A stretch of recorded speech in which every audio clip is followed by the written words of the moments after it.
Hi guys, मैं हूं ध्रुव मुंद्रा और आप सुन रहे हैं episode number 5 of not that simple podcast. आज मैं कुछ नया करने वाला हूं। आज मैंने बुक ख़त्म करी है, that will never work by Marc Randolph, who is the first CEO and the cofounder of Netflix, the original founder जिसका आइडिया था नेटफ्लिक्स, उसकी बुक है। और the basic context of the book is कि वो एकदम start से IPO तक अपनी कंपनी का डिटेल्ड एक्सप्लेनेशन देते हैं, almost too detailed, which makes the book a little slow, but yeah I like slow, yeah that didn't sound right. I like how the slow explanation he gives कि day to day basis पे startup culture में क्या हो रहा है। If you are into that, you should definitely check out this book. If I had to give this a rating, let's call it, what can we call it? Simple ratings. Yeah, just because it's ironic. Get it? I will give it a simple rating of 8.6. Yeah, out of 5. Ha, that's how good the book is. Just kidding. 8.6 out of 10. Which still means कि ये बहुत अच्छी book है। By the way, to make things clear, मैं इधर इसकी summary नहीं दूंगा। I will just highlight some of the topics that are in there, because ये 300 पेज की प्लस की बुक है and I can't possibly give the explanation of it, क्योंकि it's almost too detailed as I said. तो first of all, the name of the book itself, that will never work. I mean, wow. Just think of a person whose worth is in billions. Billions. Not rupees, dollars. There are almost like, I don't even know how many zeros are there in 1 billion. There are 9, right? Yeah, there are 9 zeros. And that person's book title is That Will Never Work.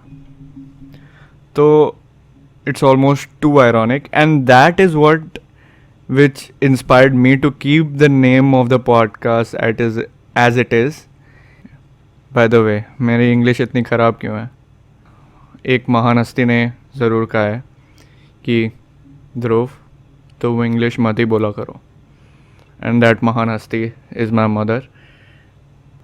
हाँ, as I was saying कि मैंने अपना podcast का नाम not that simple इसलिए रखा क्योंकि I was inspired by that will never work. तो not that simple, the purpose of the podcast is to make things simple, right? तो see the irony, I can't much explain it because I don't know how to explain it, and that will never work as a topic because there is one quote he had here. I'll just open the book and read it out for you. He says, the truth is that for every good idea, there are 1,000 bad ones, and sometimes it can be really hard to tell the difference. तो होता क्या है इस book में, ये बोलता है कि इसका दोस्त होता है एक और, रीड हेस्टिंग्स। वो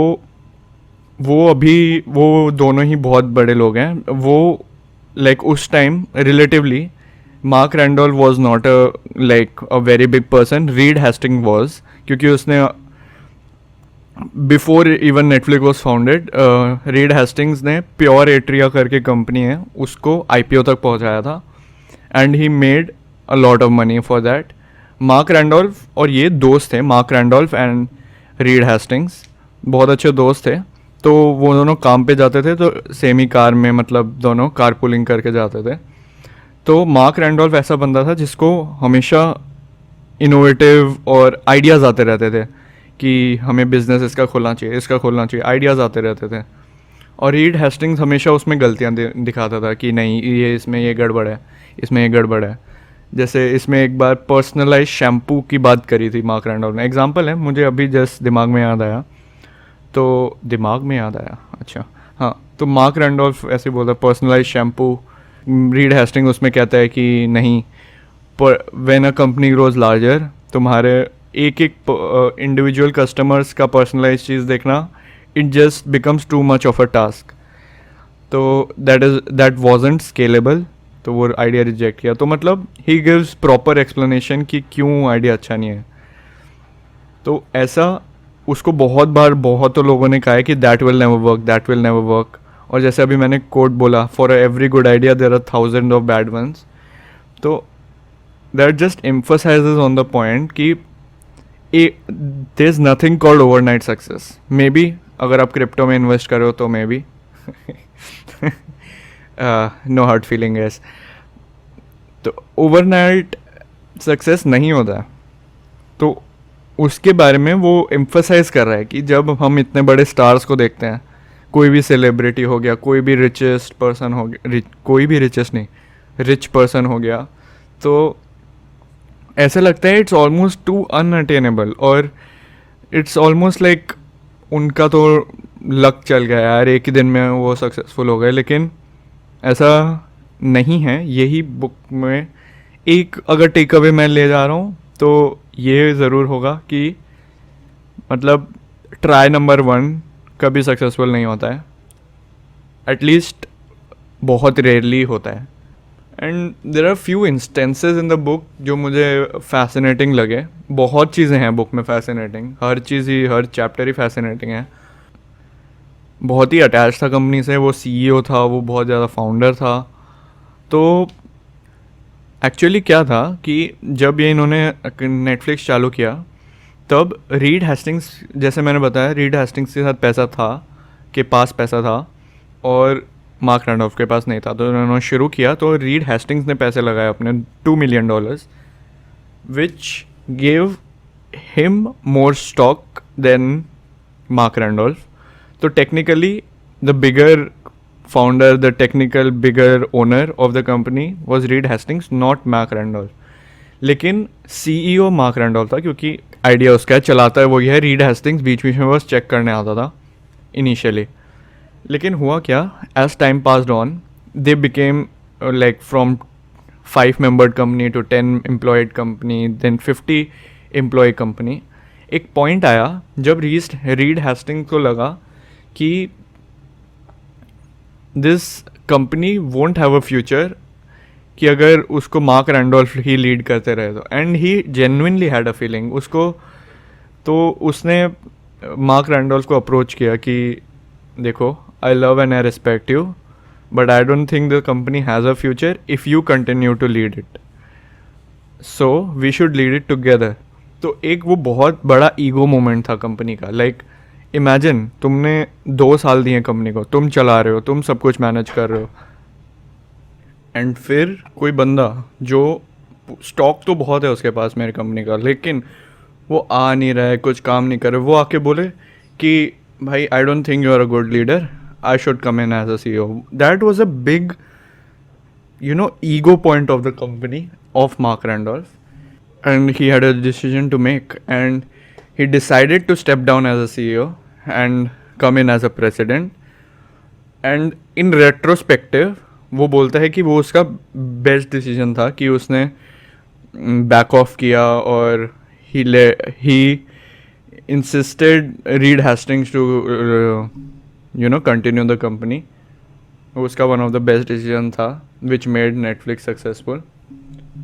So the moral there was कि sometimes you don't have to play actively, you can just be passive, and being passive sometimes will also lead to good rewards. And by speaking of rewards, एक और incident था Netflix के story का which was really really inspiring for me. तो होता क्या है कि 2002 में नेटफ्लिक्स का अच्छा ईयर नहीं होता है, Netflix was doing bad, and the founders जो रीड हेस्टिंग्स और मार्क रैंडॉल्फ है वो डिसाइड करते हैं कि I think we should sell the company यार। तो वो क्या करते हैं कि उस टाइम के बहुत बड़ी कंपनी होती है ब्लॉकबस्टर करके, जो DVD बेचती और ये सब है, ठीक है। तो DVD रेंटल्स, DVD बेचती है। तो वो उनके पास गए, बोले कि देखो फ्यूचर है ऑनलाइन शॉपिंग में, ऑनलाइन है सब कुछ, जो फ्यूचर है जो हम करते हैं, और जो आप कर रहे हैं वो थोड़े सालों में आउटडेटेड होने वाला है। तो what we suggest is we do a partnership or you buy us our company for a reasonable price. तो वो बोलते हैं अच्छा ठीक है, बताओ कितने दाम में लाइक हम खरीदें आपकी कंपनी को. तो दे सेड $50 million. तब ब्लॉकबस्टर वाले हंसने लग गए उनके मुंह पे कि 50 कहाँ से आ गए. नेटफ्लिक्स कोई नाम भी नहीं जानता नेटफ्लिक्स का, $50 million मांग रहे हैं, जाओ यहाँ से. तो उनको भगा दिया. उस टाइम पे blockbuster had 60,000 employees, 2,000 plus stores all over US. और जो नेटफ्लिक्स थे उनके पास एक हेडक्वार्टर, एक और स्टोर मे बी, और 50 employees, 100 employees, not more than that. तो वही था, दैट वाज लाइक कि अब क्या करें, like you know that was the failure point. इससे नीचे कहीं नहीं गई नेटफ्लिक्स, क्योंकि that was the worst they could have ever imagine. कि ऐसे हंस दे मुँह पे, लाइक मना कर सकते थे, लेकिन the fact that people don't even acknowledge their value, that really hurt them. अब मज़े की बात यह है कि Blockbuster went from 60,000 employees to 10 employees, and from 2,000 plus stores to only 1 store. While Netflix ने एक हेडक्वार्टर्स से बहुत सारे हेडक्वार्टर्स बना लिए और बहुत सारे क्वार्टर्स बना लिए, और from 50 employees they went to the numbers that Blockbuster were, और they are doing 150 million active subscribers. 150 million active subscribers. If we do the maths, हर एक सब्सक्राइबर महीने का $5 देता होगा, और साल का दैट मीन्स 5 into 12 $60 देता होगा. तो $60 into 150 is 9,000, which means $9 billion हर साल तो वो कमाते ही हैं. $1 billion has how many zeros? 9 zeros, right? Yeah, 9 zeros. And that too in dollars, right? It's more than like 60,000 crores, I guess. I just did bland maths in my mind, so that can be way off. Just imagine doing 60,000 crores worth of revenue every year. कहाँ से वो $50 million पे बिकने वाले थे, and they went to these numbers every year. 60,000 crore rupees every year is just inspiring. तो ऐसे बहुत सारे इंस्टेंसेस हैं यार बुक में. You know it's very hard to summarise this book, क्योंकि बुक एज आई सेड बहुत डिटेल्ड है, and it's very hard to summarise it. End में ना बुक के एपिलॉग दे रखा है, जिसमें मार्क रैंडोल्फ के पापा ने उसको कुछ लाइक टिप्स ऑफ लाइफ लिख के दिए थे. उसने उधर वो शेयर किया है कि 8 रूल्स हैं. तो इसमें लिखा है Randolph's rules of success for success. तो first, do at least 10% more than what you are asked to do. Good.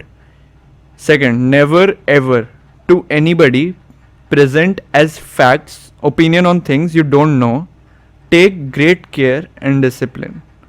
मतलब कभी pretend मत करो कि इसी बारे में आपको पता है और नहीं पता हो एक्चुअल में. That is the worst thing. जब तुम्हें नहीं पता किसी बारे में, just acknowledge the fact. मुझे नहीं पता, please tell me more about it. And that way you are being honest, you are being genuine, और आपको उस बारे में जानने को मिलेगा. और आप ऐसे पूछोगे genuinely तो लोग बताएंगे भी. Third rule, always be considerate. Fourth rule, don't knock, don't complain. Stick to constructive, serious criticism. Good. 5, don't be afraid to make decisions when you have the facts on which to make them. Okay, that is pretty bold. And 6th rule, quantify wherever possible. You have to stick to the facts. That was the gist of it. And 7th rule, be open-minded but skeptical. 8th, be prompt. So these were the 8 rules which are written in the end, like a notes thing. That is pretty nice. And if you are interested in businesses and how they work out, and which I am pretty interested in, so you should definitely check out this book. I give it simple ratings of 8.6 out of 10. This book is called That Will Never Work by Mark Randolph. It's available on all the platforms. And by the way, this is not at all sponsored in any way. So, yeah, I hope kabhi ho, but not yet. Okay, guys, that was it for today. And stay tuned. Bye. Thanks.